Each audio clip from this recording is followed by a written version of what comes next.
It started with a casual invitation. Just a few friends, some wine and laughter. My cousin Sarah said with that familiar sparkle in her eyes. She always knew how to make ordinary nights feel like something more, like a memory waiting to be made. I should have known better. The house was an old family estate tucked into the woods, about 30 minutes from town. It once belonged to Sarah's grandmother, but now it was just one of those places people used for weekends and getaways. That night, the house was alive with music, flickering candles, and the kind of buzz that only comes when everyone is pretending they have nothing to hide. There were 8 of us. Friends, acquaintances, people who went to school together or worked at the same law firm downtown. Everyone had a story. Everyone had a mask. There was Sarah, of course, the hostess with her carefully curated charm and glass of wine always half full. Then there was Jason, the guy who always brought the best playlists and worst decisions. His girlfriend, Emily, came too. She smiled a lot but blinked just a little too long every time someone mentioned Jason's past. Ryan, my ex from college, showed up uninvited, claiming Sarah told him it was okay. Maybe she had. Maybe she just wanted drama. He brought Amanda, a new girl, much younger than the rest of us, with a polite laugh and eyes that scanned the room like she was calculating every move. Then there were Claire and Ben. Married, polished, and pretending everything was fine. You could see it in the way they stood close but never touched. In the way Claire's hand trembled when she thought no one was watching. I knew Claire from years back. We had worked together once, and I'd seen her cry in the office stairwell on more than one occasion. Whatever problems she had back then hadn't disappeared. They'd just grown quieter. It was supposed to be a night to relax, drink, catch up, be free. At least that's what I told myself as I stepped over the threshold into that dimly lit, memory-soaked house. The wine flowed like water, and the laughter echoed across the walls of that old house. At first, it felt real. Jokes landed, stories were told, memories were relived. Someone played an old jazz record, and people swayed like they were in a dream. The scent of aged wood and burning candles added to the illusion. But illusions don't last. Maybe it started when I noticed Sarah whispering to Jason in the corner. Her hand lingered on his arm. Emily wasn't watching. Or maybe she was. Maybe she was pretending not to. Later, I saw Ryan slip something into Amanda's drink.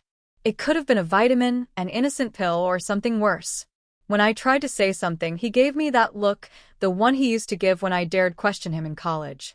It shut me up for the moment, but I didn't stop watching. Claire left the room twice to take phone calls. Ben said it was work, but I saw the tears in her eyes when she came back.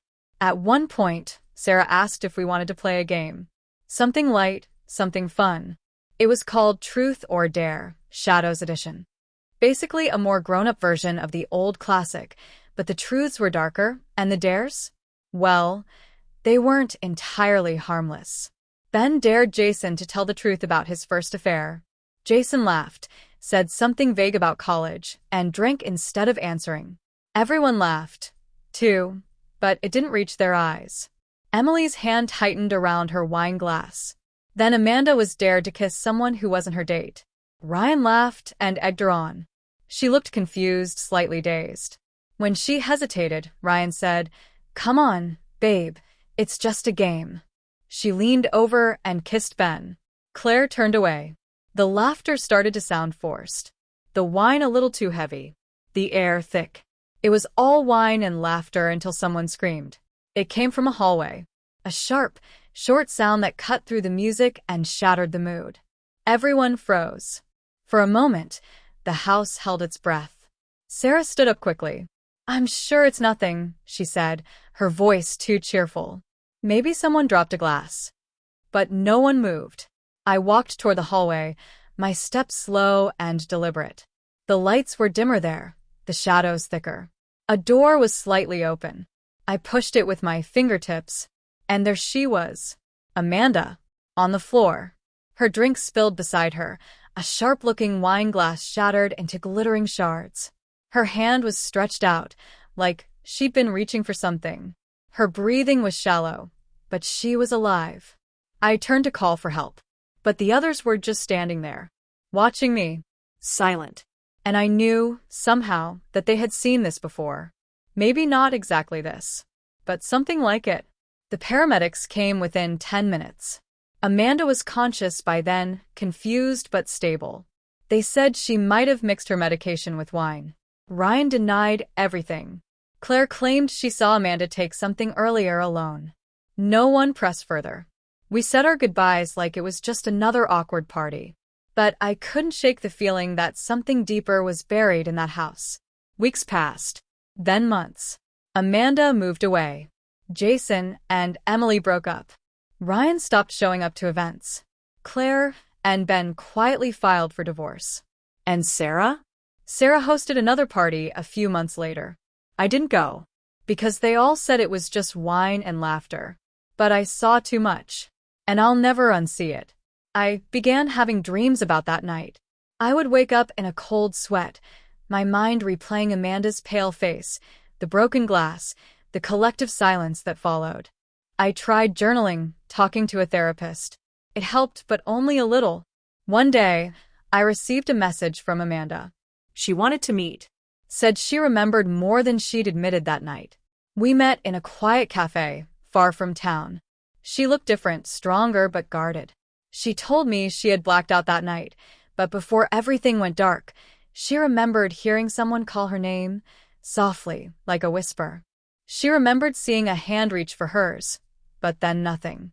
She never trusted Ryan again. He moved states shortly after. She filed a report, but without evidence, nothing came of it. She thanked me for finding her, for staying with her until help arrived. And then she told me something that chilled me. That house, it wasn't the first time someone got hurt there. And it won't be the last. Sarah still throws her infamous gatherings. The photos go up online. Laughter, candles, wine. The caption's always the same. Just another magical night. But I know better now. Magic can be a trick. Laughter can be a mask. And wine?